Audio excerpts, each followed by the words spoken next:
Subscribe to our channel by clicking the subscribe button. Click the bell button and enjoy the latest uploads from our channel.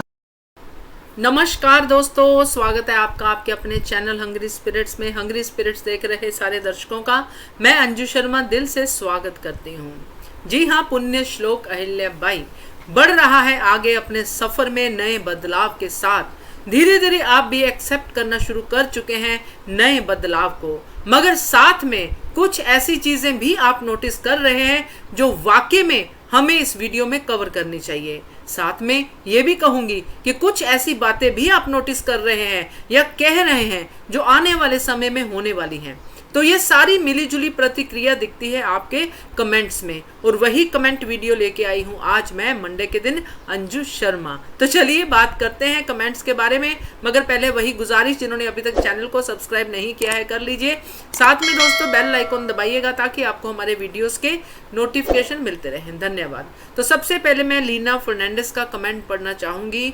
Leena जी लिखती हैं, We Indians worship books as Saraswati, the goddess of knowledge, and hold Guru in highest regard. Hence, Ahilya Rani thinks Malerao has committed a grave mistake and needs to be punished, whereas Khanderao thinks it is not punishable offense, as Malerao is still a child. Khanderao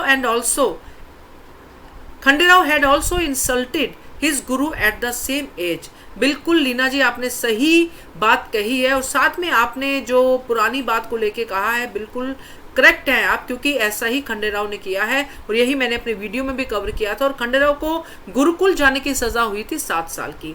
जो आपने कहा है सरस्वती देवी की बात की है, बिल्कुल correct है, क्योंकि अभी अभी गुरु पूर्णिमा भी निकली है जिसमें ये बिल्कुल साफ आता है हमारे सामने कि हमारे इंडिया में गुरु को कितना पूजनीय समझा जाता है। तो जैसे कि दोहा है संत कबीर दास का कि गुरु गोविंद दोऊ खड़े, गा के बताती हूँ, गुरु गोविंद दो खड़े काके लागो पाए, बलिहारी गुरु आपने गोविंद दिया बताए, कबीरा गोविंद दिया बताए। तो लीना जी, आपके इस कमेंट ने मुझे इस दोहे की याद दिला दी जो हम बचपन में सुनते थे, और आज याद करके अच्छा लग रहा है कि ये दर्जा है गुरु का हमारी संस्कृति में, क्योंकि गुरु को हम माध्यम मानते हैं जो गोविंद से मिलाता है, तो उनकी रिस्पेक्ट क्यों नहीं हो। और यहाँ पे जो आपने कहा है सही कहा है कि अहिल्या देवी ये वैल्यू गुरु की जानती हैं, मगर खंडेराव भूल चुके हैं। खंडेराव वही गलती कर रहे हैं जो उन्होंने अपने साथ की थी, वही गलती मालेराव के साथ रिपीट कर रहे हैं। तो आपका कमेंट काफ़ी अच्छा है, इसलिए मुझे लगा कि आपके कमेंट के ऊपर मैं भी बहुत सारी बातें कर सकती हूं, और मैंने ये शामिल किया, और आपका ढेरों धन्यवाद इस कमेंट के लिए, थैंक यू। अगला कमेंट है मधुबाला जैन का। ये लिखती हैं, गौतमा तो आज भी नहीं बदली, वो आज भी डरती हैं कि अहिल्या खंडेराव से आगे ना निकल जाए। वो अहिल्या के सामने शर्त रखती हैं कि दरबार में बिना जाए खंडेराव का मार्गदर्शन करें। जी हाँ, बिल्कुल यही मैंने कहा था कि वो चाहती हैं कि अपनी सारी जो भी बुद्धि है, जो भी अहिल्या देवी को आज तक ज्ञान मिला है, जो भी समझदारी है, वो सारी खंडेराव के इस सांचे में डाल दे, ताकि खंडेराव परफेक्ट राजा बन जाए अपने पिता के सामने, जो पॉसिबल होता नहीं है। इंसान दूसरे इंसान के लिए सिर्फ कोशिश कर सकता है, और वो कोशिश तब तक कामयाब नहीं होती है जब तक जो इंसान आप चेंज करना चाहते हो वो उस चीज़ को फील ना करे। खंडेराव तो और भी ज़्यादा वर्स होते जा रहे हैं, वो इस कोशिश को कैसे देखेंगे। वो तो अपने आप को और भी ज़्यादा समझ रहे हैं कि मैं बहुत कमाल हो गया हूँ, और अब मुझे अपने बेटे को अपने से भी बढ़िया बनाना है, मुझे वो चीज़ें अपने बेटे में नहीं डालनी है जो मेरे अंदर थी। जबकि खंडेराव अगर देखे तो उनको इतना शुद्ध करने में जितना मल्हार सरकार और अहिल्या ने मेहनत की है और किसी ने की ही नहीं है। मगर कह सकते हैं कि अब जब आंखें बंद हो तो बंद ही रहती है, कितनी कोशिश कर ले बाहर की ताकतें, मगर वो आंखें तभी खुलेंगी जब वो खुद खोलना चाहेंगे। तो गौतमा अपनी तरफ से कोशिश कर रही है, मगर ये बात गौतमा शायद समझ नहीं पा रही है। अगर समझ पाती तो खुद ही अपने बेटे की आंखें खोल देती। तो thank you so much Madhubala ji आपके कमेंट के लिए। अगला कमेंट है राजेश्वरी गौर का। ये लिखती हैं, गौतमा रानी को ही खंडेराव को समझाना चाहिए कि जो गलती मैंने करी है वो तुम मत दोहराओ, तब शायद खंडेराव को समझ में आ जाए और मालेराव को भी समझा सके, नहीं तो दूसरा खंडेराव बन जाएगा, मुझे तो यही लग रहा है। राजेश्वरी गौर जी, आपने बहुत सही कहा है, मैंने अभी इसी कमेंट में भी कहा है कि गौतमा रानी को खुद समझाना चाहिए। और अगर वो ये कहती है कि मैंने तेरी परवरिश में सब गड़बड़ की है खंडेराव, तेरे पिता का कोई कसूर नहीं है, उन्होंने जो किया सही किया, तू अपने पिता की तरह बन, तभी मालेराव सही दिशा में जाएगा, तब शायद खंडेराव समझ पाए। नहीं तो जैसा खंडेराव ने भी अपनी उसमें कहा है, उन्होंने तो यह कहा है कि मैं दूसरा खंडेराव बनने नहीं दूंगा, मगर वो कर इसका बिल्कुल उल्टा रहे हैं, वो दूसरा खंडेराव खड़ा कर रहे हैं, जैसा आपने अपने कमेंट में भी कहा है।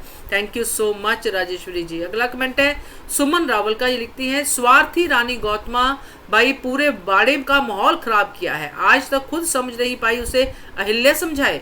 वाह वाह, क्या बात है सुमन जी, बड़ा गुस्से में कमेंट दिया है आपने, बिल्कुल मगर सही कहा है कि जो खुद नहीं समझा पाई है वो अहिल्या देवी समझाए। मगर ये पहली बार नहीं किया है गौतमा ने सुमन जी, आपको याद होगा पहले भी ऐसा गौतमा कर चुकी है कि अहिल्या अब तेरी ही ड्यूटी है, तब वो पत्नी धर्म को लेके आ जाती हैं जब वो अपना धर्म नहीं निभा पाई। तो करेक्ट है आपका comment, thank you so much. अगला कमेंट हरीश जी का है, लिखते हैं Gunnu ji should be asked about his whereabouts and he should be discharged from his duties in administration. तो ये तो हम भी तब से इच्छा कर रहे हैं हरीश जी कि गुन्नू जी को ये सब सज़ा मिले, उनकी बातें सामने आए, मगर पता नहीं क्या क्रिज्मा है इस करैक्टर के साथ, एक्टर बदल गया मगर करैक्टर वही का वही है, वैसी ही हरकतें करता नजर आ रहा है। क्योंकि पहले हमने सोचा था, लोगों के कमेंट आ रहे थे कि शायद जो करैक्टर प्ले कर रहा है एक्टर, उसने शायद कुछ ऐसा जादू किया है अपने प्रोडक्शन पे या फिर चैनल पे कि वो उसको चेंज ही नहीं करना चाहते हैं, उस करैक्टर को मारना ही नहीं चाहते हैं। मगर अब तो एक्टर बदल गया, अब तो करैक्टर की बात है कि करैक्टर ही इतना पसंद आ गया है कि वो करैक्टर एक्सपोज ही नहीं हो रहा है। तो करेक्ट है आपकी बात, वो होना चाहिए, हम सब यही चाहते हैं। Thank you so much Harish ji. अगला कमेंट है भाग्य लक्ष्मी का, ये लिखती हैं ये एक्टर्स क्यों बदल गए मैडम, ओ हो, दिल से आई है आवाज़ आपकी भाग्य लक्ष्मी जी। यस, ये बहुत सारे लोगों के सवाल आ रहे थे, अब थोड़े कम हुए हैं, मगर धीरे धीरे इन एक्टर्स के साथ भी हम समझ लेंगे, क्योंकि हमारा मकसद स्टोरी के साथ जाना है, उस हिस्ट्री को जानना है जो हुई थी, जिसके ऊपर सीरियल बन रहा है। तो मुझे लगता है कि धीरे धीरे आपको भी ये समझ में आ जाएगा, आप भी उन एक्टर्स को उन करैक्टर्स में देखना शुरू कर देंगे। Thank you so much. अगला कमेंट है नलिनी का, ये लिखती हैं एक बात समझ नहीं आई, मल्हार राव को बाहर के दुश्मन पहचान आ जाते हैं, लेकिन गुन्नू जी जो इतने साल में साथ ही और सामने हैं, वो क्यों नहीं दिखाई देते। Correct, 101% correct. मगर यहाँ पे एक चीज़ ज़रूर है, उनको गुन्नू जी जब भी नज़र आए हैं हमेशा उनका रिश्ता सामने आ गया है, और मल्हार सरकार लगा लो, खंडेराव लगा लो, ये सबूतों पे डिपेंड करते हैं। बाहर के दुश्मन पे इमीडिएटली हमें पता चल जाता है कि बाहर का दुश्मन जो है कैसे हमला करने वाला है, उसकी युद्ध नीति क्या है, क्योंकि गुप्तचर वहाँ पे लगे होते हैं। मगर घर के अंदर फैमिली मेंबर्स में गुप्तचर नहीं लगे होते हैं, क्योंकि जो बैड इंटेंशन वाले लोग होते हैं वो ज़्यादा सक्रिय होते हैं, इसलिए वो हमेशा वहाँ मौजूद होते हैं जहाँ पे कोई ना कोई अच्छी बात या फिर कोई उनके खिलाफ बात आने वाली होती है। इसलिए हमने ये सब देखा। तो मैं इतना ही समझ पाई हूँ कि मल्हार सरकार को कहीं ना कहीं पता है कि गुन्नू जी गड़बड़ कर रहे हैं, क्योंकि उन्होंने जैसे खंडेराव को बताया कि कैसे तुम्हें विष वाले आदमी के पीछे बार बार भेजने वाले गुन्नू जी थे, मगर खंडेराव नहीं समझे। तो सबूत के आधार पे चीज़ें आती हैं सामने, और गुन्नू जी कोई सबूत छोड़ते नहीं हैं, हर एक को मार ही देते हैं। तो ये हो सकता है पॉइंट, मगर आपका जो कहना है वो सही है कि बाहर के दुश्मन दिखते हैं, घर के अंदर का दुश्मन नहीं दिख रहा है। Thank you so much. अगला कमेंट है नीलेश का, ये लिखते हैं शायद इसी युद्ध में खंडे शहीद हो जाएं।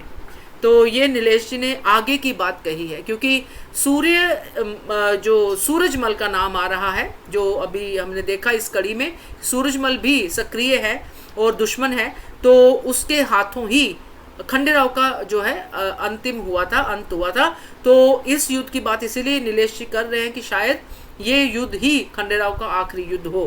तो देखते हैं दोस्तों क्या होता है नीलेश जी आपकी बात पे, कि इस युद्ध को कितना आगे लेके जाते हैं। उससे पहले खंडेराव क्या क्या करते हैं, क्योंकि खंडेराव की जर्नी जहाँ तक है वो मालेराव मुक्ता के बचपन में ही खंडेराव की मौत हो गई थी, यानी कि मालेराव थोड़े और बड़े होंगे फिर हो सकता है ये चीज़ें हों, मगर था ऐसा ही कुछ।